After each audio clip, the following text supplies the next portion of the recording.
Greetings, and welcome to Beatles Stuffology. We're two old friends sit around and talk BS, Beatles stuff, on a track-by-track basis, pretty much for the sake of it. My name is JG McQuarrie, and I'm here with my co-host, Andrew Deacon. Say hi, Andrew.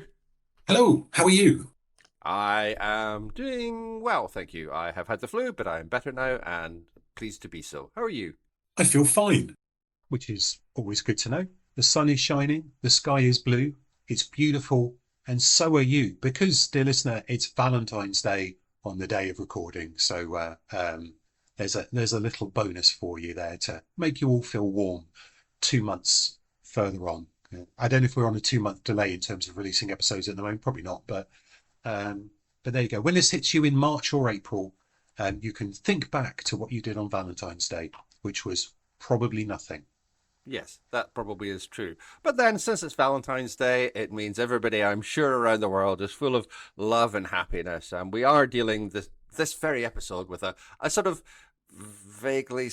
No, we're not. I've got nothing. I've got absolutely it's nothing not an here at all. appropriate episode, really, is it? Yeah, no. I mean, Here, There and Everywhere, which was the last episode, that could have worked. Yeah. Or Got to Get You Into My Life, if it was actually about a woman rather than what it's potentially about, that could or also even Good Day have worked. Sunshine. Good Day Sunshine would work. Yeah. However, that's not what we're talking about, so I've kind of fucked it up. No, there you go. So would you like to tell the good listener what we're talking about today? Well, that would be She Said, as we round off side one of Revolver. And what a way to round off side one of Revolver.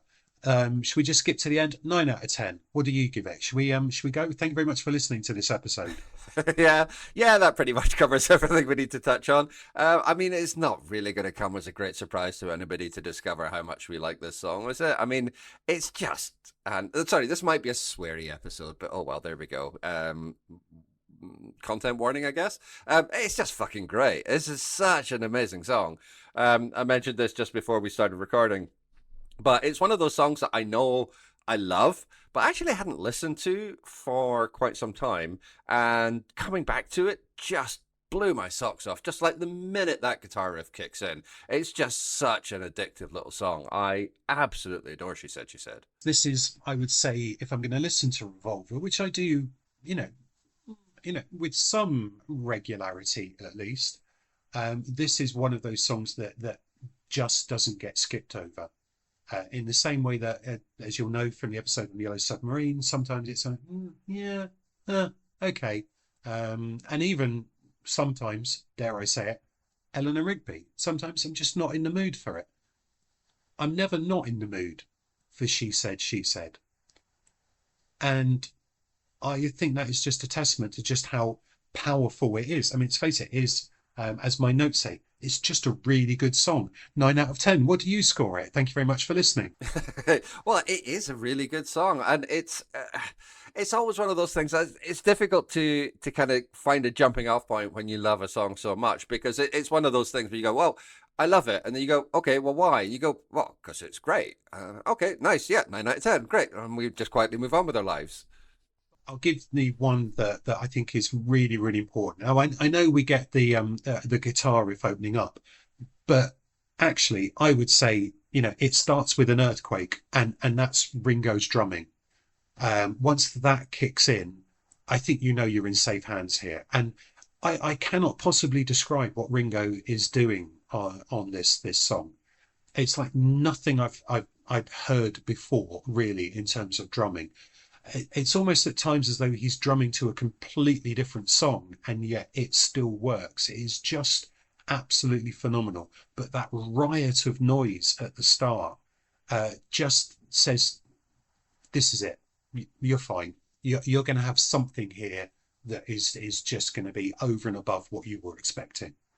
Yeah, I mean, I'm not going to disagree with that in any way. I think that this is possibly Ringo's best performance, and I know it's this or Rain, right? But I think I kind of prefer this to Rain, which is not to diminish Rain in any way. That's still a phenomenal performance. But you're right. There's something about the way that he performs this song that just it's so self-evidently brilliant, and you don't need to be like a muso, you don't need to be a drummer, you don't need to be anything else to appreciate it, but just listening to it is in and of itself, just the way that it captures you, the way that it drives the track forward. It's just astounding that anybody is capable of doing that, really, not just that Ringo's capable of doing it, but it's an amazing key component of the song. And there's very, I mean, he's just flawless. I mean, from that, yeah, opening pound to the way that he kind of doubles the number of beats on the fade out, just to give it that little extra drive on the way out of the song. Just phenomenal work, just unsurpassed. All the more interesting as well, considering that the bass is relatively, yeah, low in the mix, shall we say, and low key as well for a, you know, fingers in the air McCartney bass line.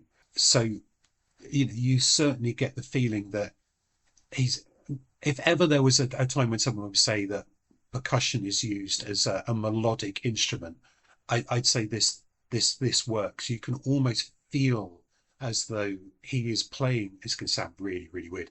Playing different notes through the way he's actually hitting the drums, and it just is astounding. And I think because the guitar riff is important, and I'll run through what Lennon thinks about it, but he highlights the guitars on it.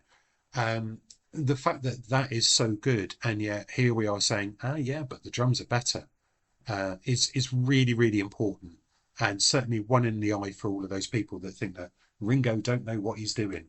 Ringo does know what he's doing, but the people that don't think that Ringo doesn't know what he's doing don't know what they're thinking. Yeah, Unpick well, I that, think that please. clarifies everything, doesn't it? Yeah. Excellent, excellent work. Good. Yeah. I mean, it's just glorious to listen to. Every second of Ringo in this song is just glorious to listen to. And I mean, I know that there's the debate around whether McCartney is really playing bass on this or whether it's George. But it does make me wonder a little bit that if it is George, maybe that does let Ringo off the hook a little bit as well, because he's not locked into a McCartney bass line. And that, I mean, obviously it's not to denigrate what McCartney does, because he's an astounding bass player, arguably the best bass player of the 20th century. But he, I can imagine, is pretty dominant when it comes to this kind of thing. And here, Ringo isn't following a bass line. Like you said, like the bass is relatively low key and relatively low in the mix. So maybe that just lets him off the hook a little bit more. Maybe he has the opportunity to be a little bit more expressive, put a little bit more variety in it, and the end result is this just astonishing work. Now, obviously McCartney is on Rain, so if you want to contradict that, or if you think that's a lot of old bollocks, then there's your evidence. I'm happy to provide it against my own argument, but it would be interesting to know. And certainly because the bass is not a dominant feature of this song, it does mean that the drums can take a much more kind of upfront position in the whole piece, and it's absolutely to the song's strength and advantage that it does so. Should we just do a little bit that says, just for in case there's anyone there who isn't aware, that the story goes that there was an argument and that McCartney walked out Sure. of the recording of this, and is not believed to be on. Well, some people like McDonald say that he's not. Some people, I think, like Mark Lewison, say that he is. But I think one of the things that people might agree on is that he was there when they were recording the rhythm track, but not there when they were doing the various overdubs and various bits. So there are people who might listen to the bass and hear some McCartneyisms, but yeah. Anyway, so as again, I've put in my notes. Did Paul play bass? Possibly, probably. Sounds a bit like him in places. And then, does it matter? When the song's so good, does it matter? Although would this be the first, if he's not on it, would this be the first of the Beatles songs that he's not been on? Obviously, there have been ones that the others haven't been on. I think so. I can't think of another McCartney song off the another Beatles song off the top of my head that McCartney's not been on. So I suppose that in a way does lend it a certain amount of significance. I mean, obviously we've had Yesterday is the first essentially solo track where nobody else is on it. So I guess yeah, if McCartney's not on this, then it is significant for that reason. But again, the end result is so perfect. So what do you want? What do you want? I think it's just a sign of how much they were driving each other at that stage as well.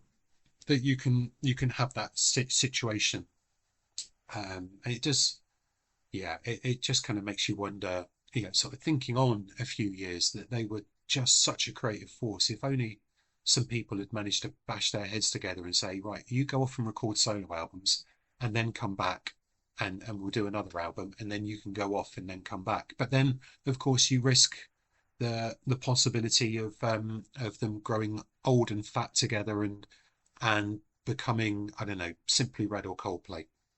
Yes, or Yeah. or or or the Stones. Yeah. Well, yeah. Yeah. Yeah. That's it. Yeah, Cool. to pick an obvious example. Yeah, I know, but I was trying not to do well. Yeah, okay. Or the Who. Yeah, no, Um, don't. yeah, that's fine. But I don't know if anyone has written about what might have caused the argument. I don't know if you've looked at any McCartney. It seems to be Um, one of the great mysteries. Nobody really seems to know what it was about, other than that he okay, just lost his rag and like stormed out. And maybe it was because the rest of the band were taking the piss because he hadn't taken LSD at that point, right. and That's so he yeah. was kind of as obviously the song comes from acid experiences. So maybe he felt isolated from it and just got fucking sick of being having the piss taken out of him and left. But I don't think that there doesn't seem to be any one definitive answer as to why. And McCartney himself doesn't seem to have offered any particular insights into it as far as I could see. And it is, of course, right at the end of the recording process for this album as Yeah, well. last song So ever, right? it it could, yeah. And they recorded 21st of June. Here, There, and Everywhere was finished on the 17th of June. So there's been a bit of a gap. Maybe he was just aware of how brilliant his contributions to the album was, and he was just getting a bit frustrated. And who knows what it's like with the Furies breathing down your neck. And he might just felt as though he had to. It's just like, okay, I need to get out. But it is interesting in that respect as well, because you've got this is bookending the recording of the album, and at the other end you've got Tomorrow Never Knows. So you've got Lennon dominating the ends of the recording, but actually, McCartney's pretty much on top for an awful lot of the rest of it. But it's a good way to finish. You're going to pluck this out of there. Oh, we need one more song.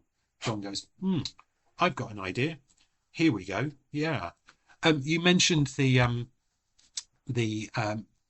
the inspiration, as it were, for the song. It is worth just kind of drawing people's attention to what he said about it in his 1980 interview with Playboy, coincidentally, where he said it's an interesting track, and then he said, as I alluded to earlier, the guitars are great on it. Doesn't mention the drums, which is fine. That's the absence It's of Lennon, praise doesn't.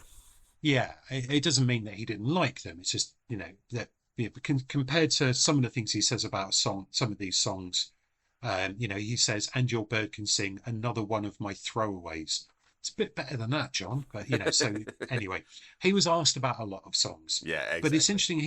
He does go into some detail. So it was written after an acid trip in LA during a break in the Beatles tour, where we were having some fun with.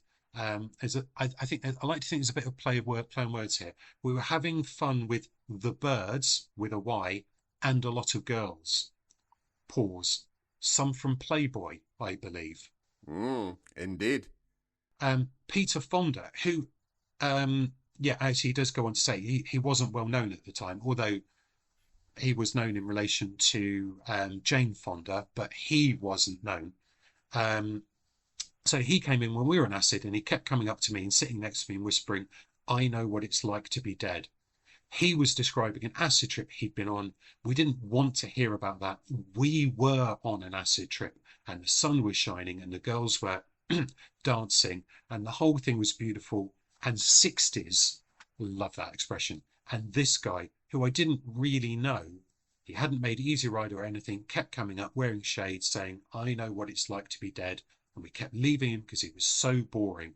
And I used it for the song, but I changed it to she instead of he.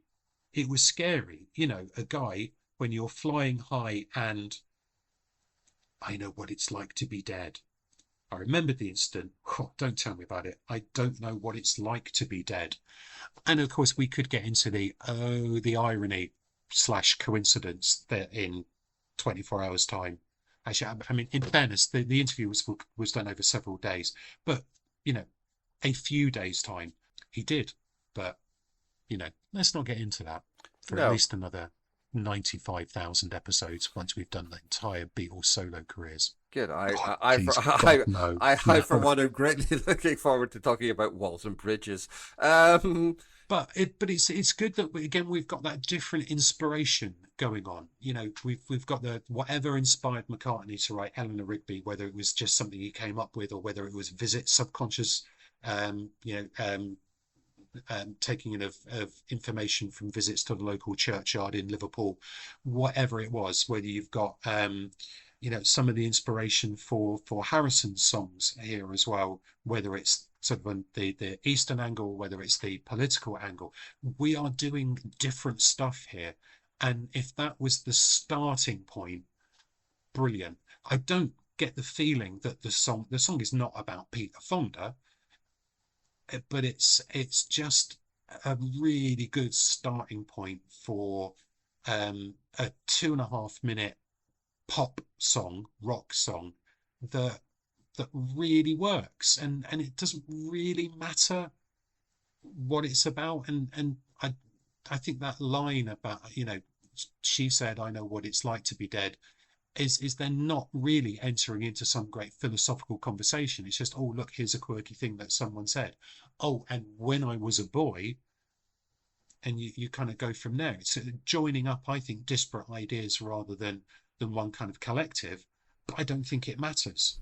Well, it is. It's, I think, 3 different song fragments, and I think that's one of the things that Harrison contributed to the songwriting process, was helping Lennon to kind of assemble these different elements. And yeah, the When I Was a Boy section is one that definitely was a separate song and then kind of got integrated into She Said, She Said. There's It doesn't feel like Lennon would automatically go to Harris and say, offer me solutions, offer me alternatives. It just doesn't feel like that's his way to do it. But it is. But that does tally then with some of the things that George said, at various points in the 80s.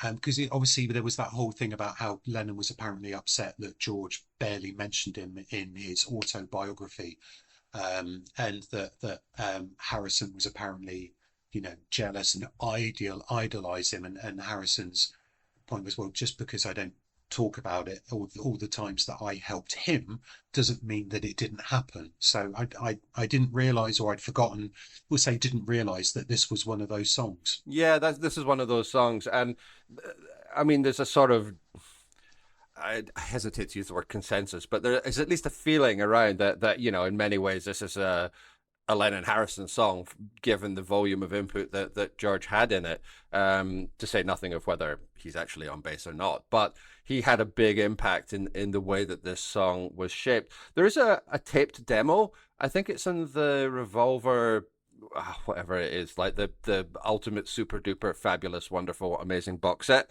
I think that's its official title. It words to that effect. Where there is a demo of She Said, She Said, which is just John on acoustic guitar. And it's basically just sort of the first verse and a bit of the chorus. And I think it only runs for like a minute and a quarter or something. And so that's obviously one part of the fragment of the song. And so when you have things like the When I Was a Boy section added on, that's kind of George's influence coming in and saying, okay, this is where we go with this. This is where to take the song. And it really greatly benefits the song. And what's interesting about that kind of construction, I think, is that's normally what we credit to, like, the greatness of the Lennon-McCartney partnership. If you think of, I mean, Day in the Life, I suppose, is the most obvious example, where you have two very disparate Lennon and McCartney fragments brought together in order to create this whole. That's kind of the process here, but so it's a kind of a precursor to that. But it's Harrison rather than McCartney that's bringing the extra stuff in. And I mean, this is an amazing song. So like, if Harrison's input into this was to get the song into this shape, you'd be feeling pretty psyched. I mean, it's such a good song that even Ray Davies thought it was okay. Wow. Well, I mean, what higher praise is there? This song is in to restore confidence in the old Beatles sound. That's all, he said. And actually, what you might find quite interesting about that, because we've started to sort of touch on the When I Was a Boy section as well, is that there is another musical legend who talked quite a bit about the Beatles in this period. And about the kind of things that they were doing. And that's the great Leonard Bernstein, who was quite scathing about, in fact, in his own words, 95% of pop music. I can't remember when he was recorded saying this. It was for a TV program. But he does specifically talk about things like She Said, and Penny Lane, and Good Day Sunshine, and some of the things that they do. And he talks about the way in which they really experiment and play with form. And he talks a lot about the shift from 4 beats to 3 beats, and then the sudden shift back to 4 beats as being a really inventive and clever thing to do, which I think is really interesting. I mean, it's kind of ironic, because if there was one part of the song that I find a little bit jarring, it is that shift from 4 beats to 3 beats to 4 beats again, because it sort of feels like it's a bit of a bad edit. However, I'm going to defer to Leonard, and Leonard really knew his stuff. After all, he was the guy that wrote New York, New York. It's a wonderful town. The Bowery's up and the Broadway's down. Or is it the other way around? No, the Broadway. Anyway, he didn't. You're not asking the right person here. No.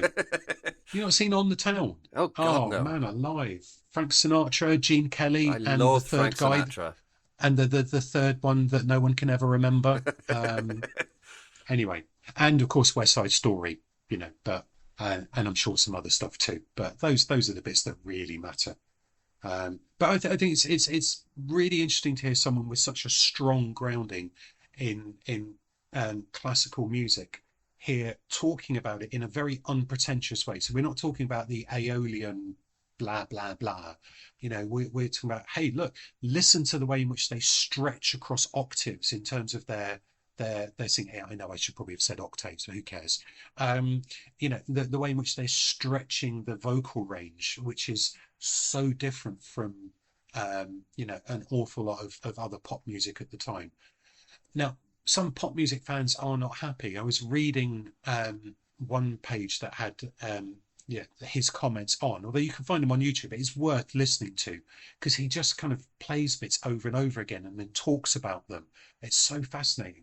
But then on the comment section of one of these pages, someone's going, yeah, but he's not talking about the beautiful melodies. He's not talking about the words. And you've got someone of real cultural significance saying, you know what, these Beatles chaps, they're not bad. I think just roll with it. Take the compliment, for God's sake. And what's interesting about that, the way that the song is constructed musically, is not complex. Like the chords in it are not particularly difficult. You've kind of got like A7, G, D, A, E minor, and then a couple of others. But it's a very simply constructed song. But the simplicity of it, the simplicity of the basic structure of the song, I should say, doesn't in any way undercut how incredible it is. And then, when you've got somebody like Bernstein who can really speak to that, it highlights how much really can be achieved with so little. But also how complexity doesn't necessarily confer brilliance in the same way that simplicity does not necessarily confer, a lack of quality. This is a very simple song, putting the time signatures to one side, because the time signatures are a pain in the royal arse to try and play. I was trying to play this earlier on in guitar, and it is not easy to keep up with the shifts and time signature. But the actual basic construction of the song in terms of its chords, very, very simple. But that is, I think in many ways that is kind of why it's also so powerful, because you can then do so much with that. There's so much space. You've got the riff, you've got the bass line, you've got, just Ringo's astoundingly incredible work. And, Lennon's in good voice in this song as well. I know you're not the biggest fan of his voice, but like this is a great outing for him in terms of his vocal performance as well. And just having that simple framework to build all these elements on really helps to give space for all that to occur. And yeah, again, like, somebody like Bernstein is a perfect person to be able to sort of appreciate and understand that. And actually, it's a good point you make about Lennon singing on this, because there are times when he's holding a word but he's then stretching it across notes, and it sounds a lot smoother on this. Whether that's the double tracking that contributes to it or not, I don't know, but it certainly sounds as though he's in control of his singing here, and he's not reaching for things that he can't manage to sing. And it's powerful. And actually, the other thing that Bernstein mentions is the canon, the round at the end, where you've got the overlapping vocals as a fade out. He's talking about that as a really kind of effective way, an inventive way of fading a song out. And I get the feeling, and again, this could be my slightly, tone deaf musical ear, but I only hear Lennon's double track voice on those. I don't hear, I'm pretty sure there's no McCartney in there. I don't hear anything of Harrison either. But the fact that he kind of sustains that is a really interesting, it's a really kind of powerful, inventive way of closing it. Ironically, there's something similar on, Good Day Sunshine, the next song, with mostly McCartney doing it. So, well done. Maybe they just on this recording thought, oh, there was that idea on that song that we did a month ago. Let's use that again, because that'll be quite good. But when you're that good and it works, well, why not get a bit of mileage out of it? Yeah, absolutely, and it really does work. It is a great ending to the song. Like I mentioned, Ringo doubling his time and that, which helps to give that little drive. But yeah, those vocals from Lennon, I think you're right. I think it is just Lennon on those closing vocals. But it's a great little performance. And again, the sort of relative simplicity of the song, as you say, really helps to keep this within his light vocal. We know he doesn't have the biggest vocal range in the world, certainly not compared to McCartney. But when he writes a song which is sort of perfectly suited to it, you can really hear the difference it makes. And yeah, those long elongated "she said" and that kind of drawn out kind of thing. But he can sustain it perfectly, and it works. It works fantastically well for this song. Absolutely. This is not one that I'm aware of there being hordes of covers. I can imagine it's almost like a hipster choice. It's not what the kids call a deep cut, but it's not necessarily one of the obvious ones. So you can imagine that some bands would have gone, I'll do that. Did you in your research come across anyone of any interest whatsoever covering this? Nope.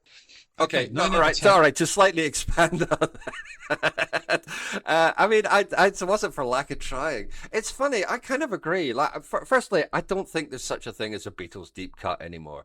The entire back catalog is so available. There's really no such thing. People who'll tell you that, oh, they really love, My Name, Look Up the Number because it's like a deep cut or something. Like, it's not. There are no deep cuts left. So. It's okay. Let's just quietly move on from that. But I mean, in terms of cover versions, nothing remotely interesting. Like I listened to the Black Keys version, and it's kind of a sort of fuzzed out kind of sort of thing. It's all right. It's very unremarkable. I listened to the version by Lone Star, and if you don't know who Lone Star is, A, neither did I before trying to listen to their cover version of She Said, She Said, but B, they're a Welsh 1970s heavy metal band, which isn't quite as interesting a prospect as it sounds. Now, to be fair, their version is 8 minutes long. So whatever else they're doing, they're not just replicating what is on the album. You know, they're going for it. But it also sounds like what you would imagine like an 8 minute heavy metal version of She Said She Said sounds like. Like there's a lot of kind of slightly shrieky vocals, and it kind of draws the whole thing out, and also slightly changes the lyric as well. In a way that is not helpful or constructive, and also doesn't make any sense. So it's not good. So I also kind of expected that there would be a lot of interesting cover versions, but unless your sort of definition of interesting cover versions is Cheap Trick, then I'm afraid I've got nothing for you. Forewarned is no, forearmed is forewarned, or whatever that expression is. Yeah, I mean, I can see Avoid from is looking what the down. expression is. Well, yeah, looking down secondhand songs list, there is a an instrumental cover by Mr. G. Martin in 1966.